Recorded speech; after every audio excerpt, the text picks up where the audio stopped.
A couple months ago, I had a friend. This is a friend who is a Christian, probably voted for Trump. Um, I don't know, maybe he didn't, but leans pretty conservative. Um, he was on his Facebook page. He was criticizing uh, Trump's America First policy, his whole philosophy on America First.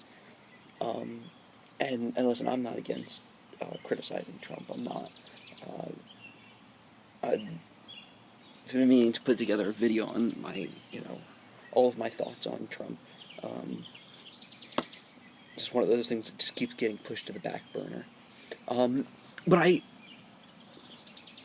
replied to his post, and I said, well, actually, there's some biblical principles that kind of back the idea that he's talking about.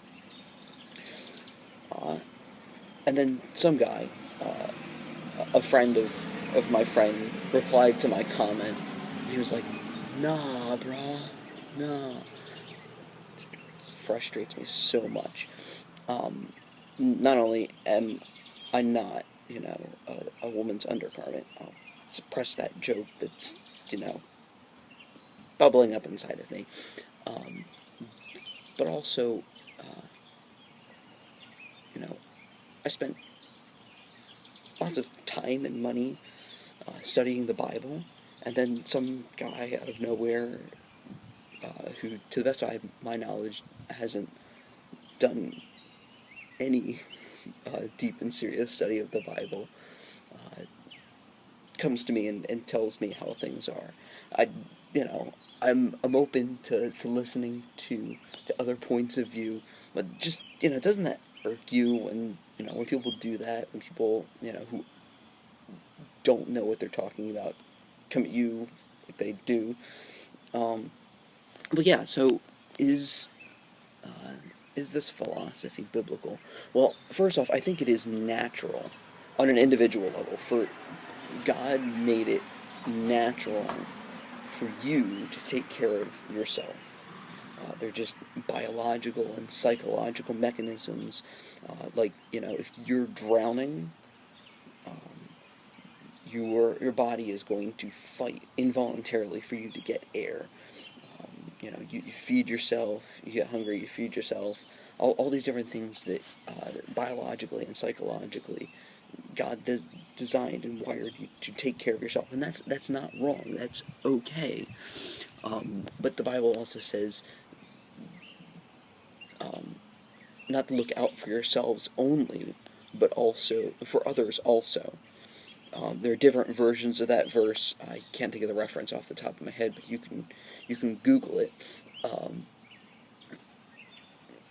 but the idea is we're not supposed to take. It's okay to take care of yourself, but if you look out, or to look out for yourself, but if you only look out for yourself and not for others, see, that's what distinguishes the Christian philosophy from the worldly philosophy. The worldly philosophy says look out for me and only me, and the Christian philosophy says to also look out for other people. But the Bible doesn't condemn looking out for yourself, unless you're looking at other versions, and those other versions are wrong. Um, so yeah, so we're called to look out for ourselves, and for others also. There's a verse that talks about the man who doesn't take care of his own family is worse than an infidel, is worse than an unbeliever. That's a pretty harsh charge. So we're called to take care of our family. If you have your own family, um, I don't, but if you do, you're called to take care of your family. Um, so there's uh, this principle. It starts at the center, and it works its way out. And then also the parable of the Good Samaritan. A lot of times we focus on the aspect of race, the fact that Jesus asked this young leader to take care of someone, to love someone who they were in a racial war with, the Samaritans. But we don't ever look at the fact that it's take care of your neighbor, the person next to you.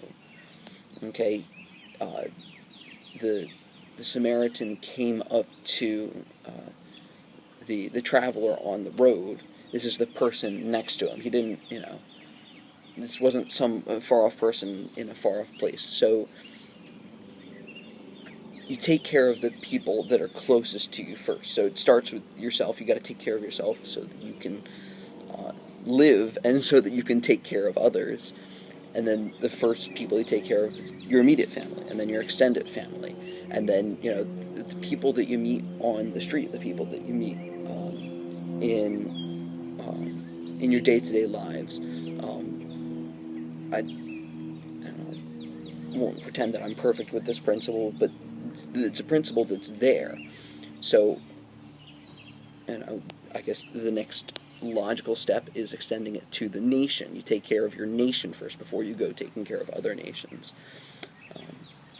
It's just, I get very frustrated with this self-righteousness that it's just unsound.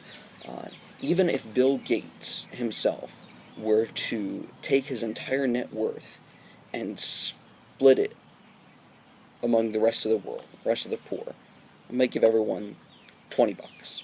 He just gives to the poor of the world, the people that live below the global poverty level, maybe $100 each. Maybe $200 each. It doesn't go very far. And that's not how economics works. It just doesn't help. So it's just self-righteousness. I'm all for helping the poor, but God gives us this principle that we take care of the people that are closest to us first, before we go out and try and save the world and all of our hubris. That's all I had to say about that.